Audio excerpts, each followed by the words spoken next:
Ever since I remember, I've been afraid. Afraid of adults, afraid of the other kids, mostly afraid of being alone. Yeah. I remember my mother telling me self-preservation is the first law of man. Self-preservation is the first law of man. And I really didn't know what that meant. It sounded selfish to me, and I wasn't the type of person that would just think about myself in situations. But I knew my fear was real. I heard that fear was an acronym, false evidence appearing real. And it made me wonder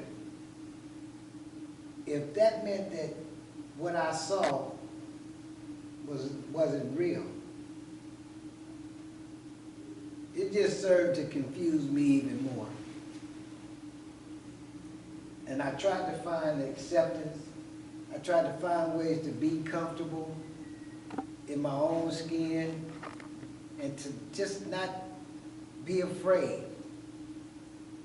So the first thing I picked up on is that you have to assume some kind of character. You have to show them that you're tough, because fear wasn't a good thing to have. I remember one day, one of the little boys on my block, now he admitted that he was afraid. That's something that I wouldn't have done. He told these other boys, no, don't do it, I'm scared. And they just beat him, and beat him, and beat him down. So I'm thinking, like, if you let them know, then why would they just take advantage of you like that? So at that moment, I decided I'm not going to ever show that I'm afraid. I'm going to do whatever I have to do in order to let them know that I was not afraid. No matter how much I felt it inside, no one would know.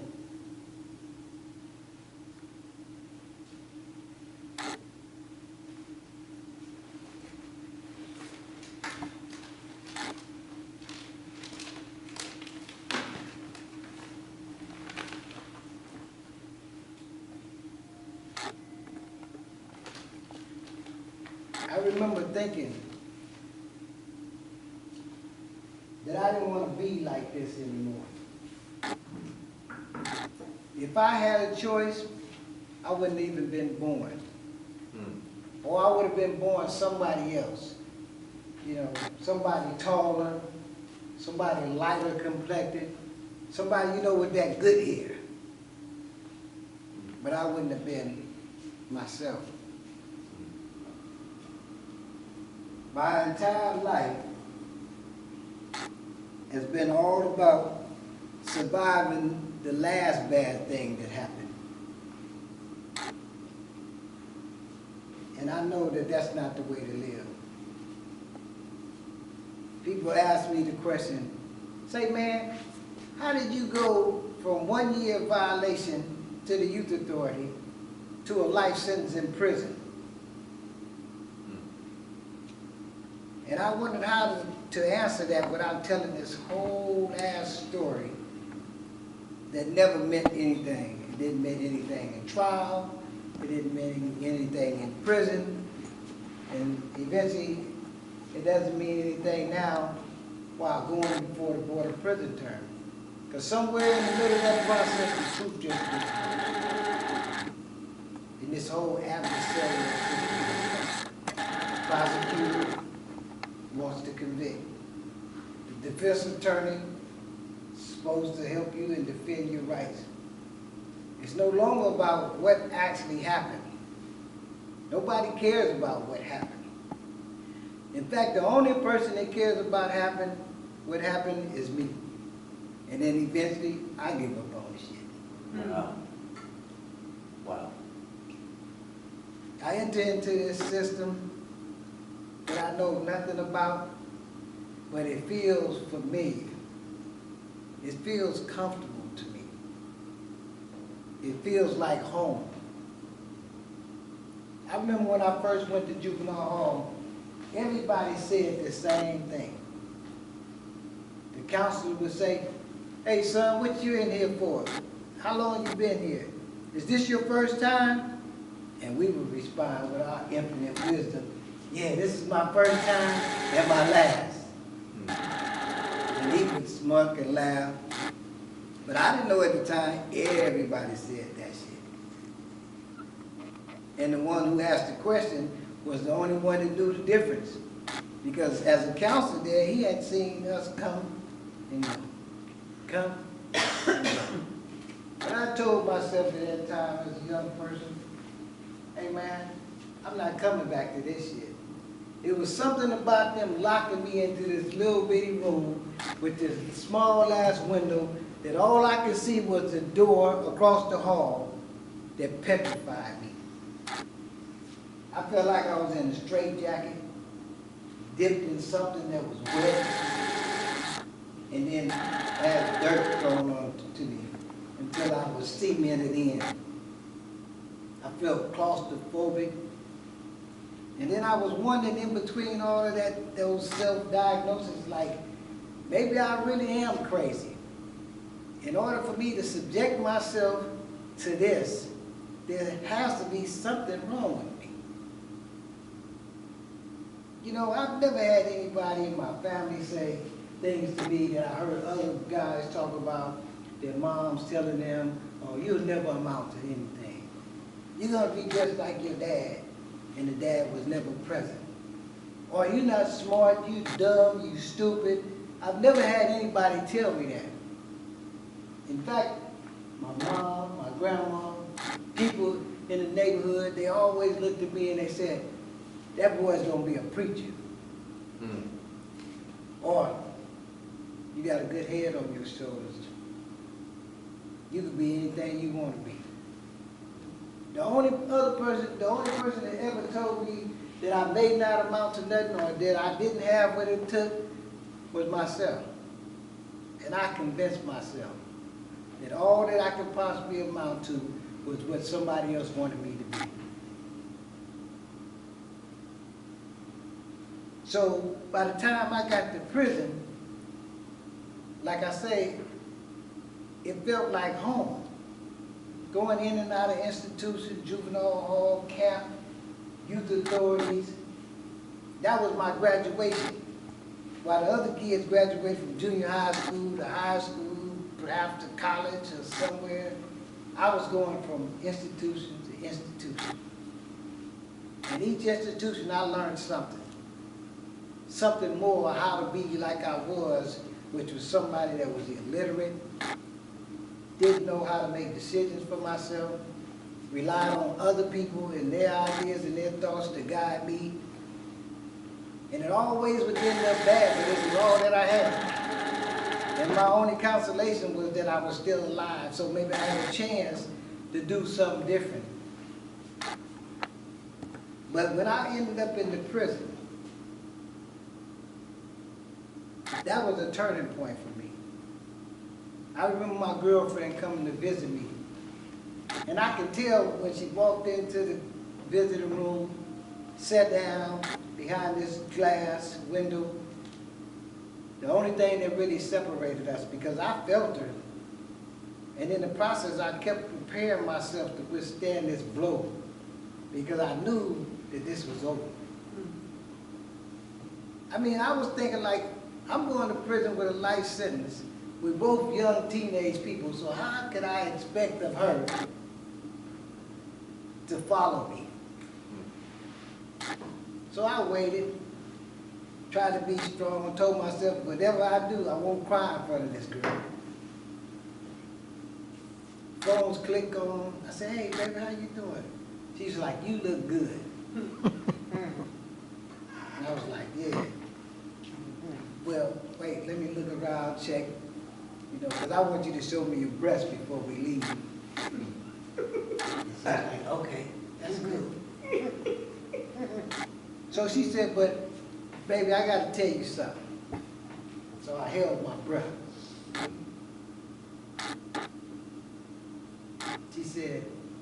I'm gonna come visit you every day until you catch your change to the reception center in Chino. And then I'm just gonna go on with my life. She said, because if you could get 1 year, come to the county jail and catch a life sentence, when you go to prison, never getting out. And I wasn't mad at her for saying that. It was like somebody telling you something that was just so deep. And I thought about it, and to myself, some kind of way, without even knowing how, I was committing to not allowing that to happen to me. So I said, well, okay, cool.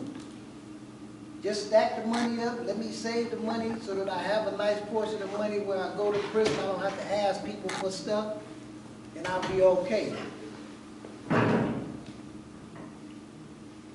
So they assigned me to this role. It's called the high power section of the county jail. And the high power houses only people who have high profile publicity cases, like individuals that's coming from death row down to the county jail, or have special circumstances cases, and I was put among these people. And I never forget the night that they put me on that road, Charlie Road, 16 single man cells to a row. And I'm walking down the pier, and I hear somebody say, "Hey, Lil Al, is that you?" I'm like, "Hey, who is that?" He said, "Oh, they got you too, huh, man?" I said, "Damn, they got me too." But I was too exhausted to have a conversation. So I hear the guard, and the gates open to the cell. And I walked inside, laid on the bed, and went to sleep. The next morning, someone hollered down to me and said, "Say, Lil Al." I didn't recognize the voice, so I didn't immediately answer. All I know that there are guys that's real criminals on this road, and I'm not one of them. Say, "Hey, Lil Al. Hey, the little brother that came in last night." I'm like, "Yeah, what's happening?" Say, "What you in here for?" See, that's the qualifying prison. Ain't no privacy. Ain't none of that. This is my personal business. We have to talk about that. Because that determines whether you're going to stay on that road or you're going to be abruptly removed from that road by the guys that live on that road. So I told him, yeah, I got indicted for murder, extortion, attempted extortion. I ran all my charges off like they were badges of honor because I want these guys to know that I qualify to be on this damn road like everybody else. All right, good stop there. That's awesome. Well, you got to stay up there. For what? You got to get your feedback. Yeah, you gotta get your feedback. You get your feedback. We got him running off. You did that to me. Mr. Rebecca has a couple things to say. I was curious, Pamela, you haven't seen this at all. You, I mean, you. None of it. Yeah. It added so much more around the fear element that I really like. I just like the way every time you come back with this story, you keep adding like more.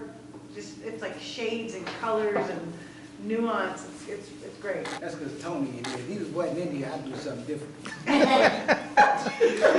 What would you do? With better or worse? See what kind of stuff you got on us? Ronnie, I want to know what the hell we happened. You know, I want to be respectful of everyone's time. Let's just circle up here and we'll give you some more feedback. But I know some No, people you get- did add though. I like the fear part. You made that really. That was Wasn't that great? good. That was great. All right. Michelle, you can join us. No? I like Okay. the fear part. The fear part was good. Oh, that fear part. Did something. Hey, I just want to say goodbye. Thank you. That's awesome. Thank you for all the work today, and working with Daniel and Stephanie. Just love the stuff that we generated today. Let's go around real quick. Everyone say something very quick. I love y'all. Amen. Thank you so much for inviting me into your group. Man, great work today, man. Thank you. I'm still trying to get it, but I think from everybody, it's really helping. I love tonight, so. Thank you for letting me intrude on your production here. It was really an honor to experience a little bit of what you guys are working on. I appreciate it. Thank you. You guys are awesome. Hey, thanks. This is what I needed. Of course, I'll just go inside of myself and I'll stay there, man. This is really helping me. I forgot my own way. It's really helping me. I actually was guys in there that having Stephanie tonight was realize, and you guys were more impressive than you realized. You could tell that she was touched and understood the importance of the That's a good lady to have understand. Thank you for saying that. She left. I agree. Away. And like, I blown think it away, made her feel excited. like this is what I've done for 30 years. This is why I've done this. Yeah. Yeah. I do have something that I would like, now that you're part of the circle.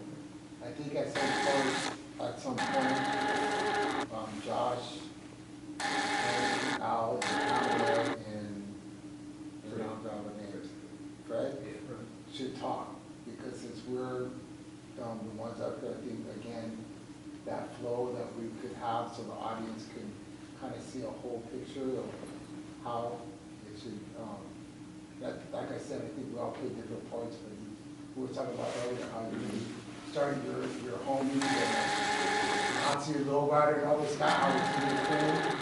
And then even for his, how he walked in, each part could lead up to like a grand finale. And it's crazy because I was working on this piece I called The Tour, right? And it's kind of like just starts off. Okay, ladies and gentlemen, gather around, people, just stand right here. Okay, we're doing something here at the Q that we've never done before. We're gonna let inmates give you guys a tour today. I'll be one of your escorts. My name is Tony. I'll let the rest of the escorts speak for themselves. Hey, my name is Ty motherfucking Ronnie. Everything's good and everything's going on. My name is Tyrone. I have the S.A. Cholo Paco Locos ready to give this tour. Along with that's a whole nother piece I'm working on right now. Yeah, a whole lot of pieces. Hey man, you gotta stay in the mix, man. You gotta stay All right, bring two outfits next time. Comfortable clothes for his improv workshop. And And some characters that you're thinking about in your story, right? characters in your story that you want to work on. You all have some characters. Good night. Have a good week. We'll write the characters on it. Word. You are a bunch of characters, yes, but you have characters in your story. Now it's not working anymore. Hey, that's awesome. We're gonna have fun. That's good. Hey, good night, Josh. So nice to meet you. Take care. Yes, take care. Good. See what we did. Just the beginning. Let me tell you something. I don't get his piece too long.